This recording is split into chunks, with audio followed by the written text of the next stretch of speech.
അതായത് ഉത്തമ, ഇന്നലത്തെ നമ്മളുടെ ഷോപ്പിംഗ് കഴിഞ്ഞിട്ട് എന്തൊക്കെയാണ് നമ്മൾ വീട്ടിലേക്ക് കെട്ടിപ്പറുക്കി കൊണ്ടുവന്നതെന്ന് കാണണ്ടേ. ആ കാണുന്ന 2 കവറിൽ ഒരെണ്ണത്തിൽ 2 പില്ലോ ആയിരുന്നു കേട്ടോ. അതിപ്പോൾ എന്ത് കാണാനല്ലേ. പിന്നെ കാർപ്പറ്റ്, ഈ കാർപ്പറ്റ് മാറ്റണമെന്ന് ഞാൻ കുറേ കാലമായിട്ട് വിചാരിക്കാൻ കേട്ടോ. ഇപ്പോൾ ഈ കാണുന്നതാണ് പുതിയ കാർപ്പറ്റ്. ഇവിടെ ഒരു സാധനം ഉണ്ടായിരുന്നു, പടച്ചോനെ അത് എടുത്ത് പൊക്കാനൊക്കെ 2 ആൾക്കാർ വേണമായിരുന്നു. അങ്ങനെ ഞാൻ അതങ്ങോട്ട് സ്വിച്ച് ചെയ്തു. പിന്നെ കുറേ കാലമായിട്ട് ഞാൻ ഒരു ട്രാൻസിഷനിലാണ് കേട്ടോ. ഞാൻ ഈ പ്ലാസ്റ്റിക്കിൻ്റെ ഉപയോഗം അതുപോലെ നോൺ സ്റ്റിക്കിൻ്റെ ഉപയോഗം പരമാവധി കുറയ്ക്കാനുള്ള ശ്രമത്തിലാണ്. അപ്പോൾ ഒരു സമയത്ത് റീസണബിളായിട്ട് എനിക്ക് ഓരോ കാര്യങ്ങൾ കിട്ടുമ്പം ഞാനത് വാങ്ങിക്കും. ഇത് ഏകദേശം 1.5 വർഷത്തോളം നോക്കിയിരുന്നിട്ട് പ്രൈസ് ഡൗൺ വന്നപ്പം ഞാൻ ഓടിപ്പോയി വാങ്ങിച്ചതാണ് കേട്ടോ.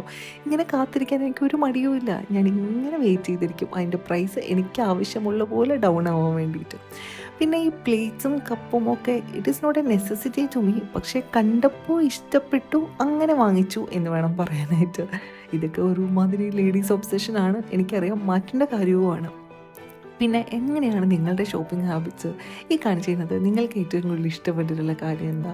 എൻ്റെ ഫേവറേറ്റ് എന്താണെന്നറിയോ? ആ അയൺ കടായാണ് കേട്ടോ. നിങ്ങളുടെയൊക്കെ